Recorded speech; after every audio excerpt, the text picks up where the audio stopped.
¿Cómo nace un país? Hoy vamos a sumergirnos en la increíble historia de la independencia de Chile.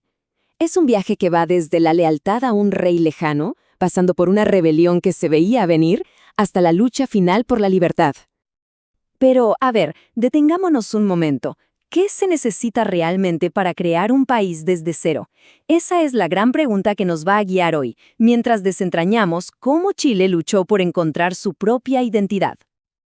A principios del siglo XIX, Chile era un verdadero caldo de cultivo para el cambio. Imagínense los ingredientes. Por un lado, una élite criolla que estaba harta de ser tratada como de segunda clase en su propia tierra. Por otro, las nuevas ideas de libertad que llegaban de Europa y Norteamérica. A eso súmenle una monarquía española en plena crisis, el deseo de manejar su propia economía y, por supuesto, algunas alianzas clave. La receta para la revolución estaba lista. Bueno, arranquemos por el principio, por las semillas de esta nueva nación. Porque mucho antes del primer disparo, todo se estaba cocinando en la mente de la élite local, o sea, los criollos. La historiadora Bárbara Silva lo resume de una manera genial. La élite criolla ya se veía a sí misma como la cabeza natural de la sociedad. Ojo, quizá no querían una ruptura total con España desde el inicio, pero se sentían más que preparados para tomar las riendas en cuanto se presentara la oportunidad. Y esto nos lleva directamente a la primera fase de todo este movimiento, la llamada Patria Vieja. Aquí es donde las ideas empiezan a convertirse en acciones, aunque, como vamos a ver, los primeros pasos fueron con mucho cuidado. El 18 de septiembre de 1810 se forma la primera junta de gobierno, pero, y aquí está el detalle clave, no declararon la independencia. No, para nada. Oficialmente juraron lealtad al rey Fernando VII, que en ese momento era prisionero de Napoleón. La idea era, supuestamente, gobernar en su ausencia. Y aquí vemos la gran tensión, el corazón de este periodo. La excusa oficial era defender la corona, pero la invitación a decidir sobre la defensa del reino ya era una puerta que se abría, muy sutilmente, hacia el autogobierno, lealtad y autonomía, en un equilibrio que era muy, muy delicado. Y claro, ese equilibrio tan frágil no iba a durar mucho.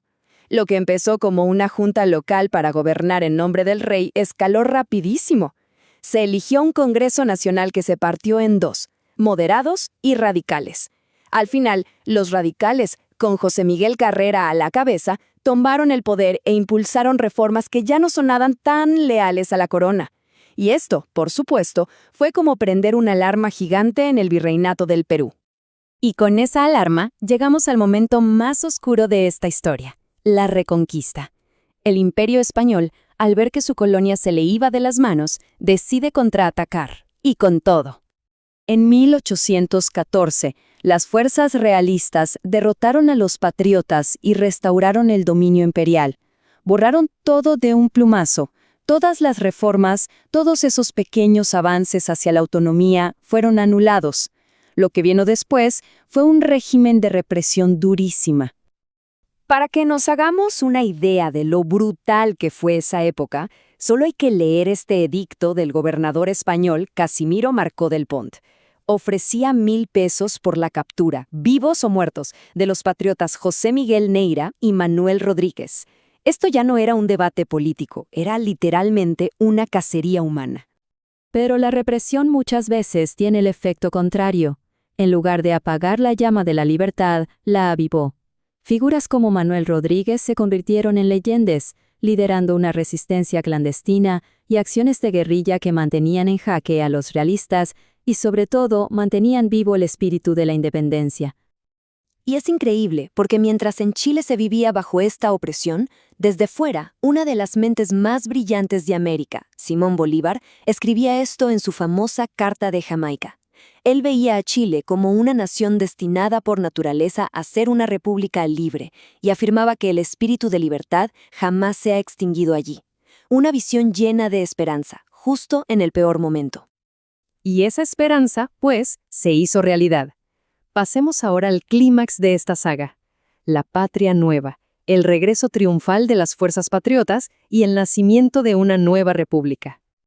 Y todo pasó rapidísimo. En 1817, el ejército de los Andes hace esa hazaña increíble de cruzar la cordillera desde Argentina para lograr una victoria clave.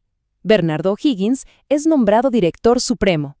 Y apenas un año después, llegaría el momento de la firma, el papel que lo cambiaría todo para siempre.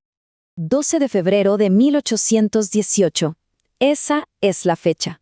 El día en que Chile, a través de su acta de independencia, se declaró oficialmente una nación libre y soberana, separada para siempre de España. Es un momento pero tan importante que quedó inmortalizado en el arte, como en esta famosa pintura de Pedro Subercause. Se puede casi sentir la emoción del momento, ¿no? La proclamación pública, la celebración, el juramento de la independencia. Un instante que marcó el fin de una era y el comienzo de otra. Pero ganar la guerra no es lo mismo que construir un país. La victoria militar no fue el final de la historia, sino el comienzo de un capítulo nuevo y mucho más complejo, el de forjar una nueva nación. Porque, claro, una vez declarada la independencia, empezaron los problemas de verdad. ¿Cómo organizar el nuevo Estado? ¿Con un gobierno central fuerte o repartiendo el poder en las regiones? Estallaron los conflictos. Imagínense, la presión fue tal que el propio O'Higgins, el gran héroe de la independencia, se vio forzado a renunciar en 1823. Y esto nos deja con una última idea para pensar. Conseguir la independencia es como la parte épica de la película, el momento heroico. ¿Pero qué viene después?